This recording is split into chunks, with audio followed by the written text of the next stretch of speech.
புல்லு கட்டு தூக்கிக்கிட்டு போற பொம்பள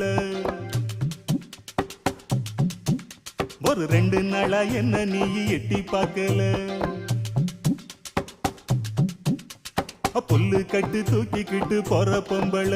ஒரு 2 நாளா என்ன நீ எட்டி பார்க்கல அட காத்துக்கிட்டு நிக்கிறண்டி தென்னந்தோப்புல என்ன கண்டுக்காம போறைய நீ அந்த வாக்கல அட காத்துக்கிட்டு நிக்கிறண்டி தென்னந்தோப்புல என்ன கண்டுக்காம போறைய நீ அந்த வாக்குல கல்லு கட்டு நோக்கத்துல வந்த மாப்பிள்ள இப்ப சுத்தி சுத்தி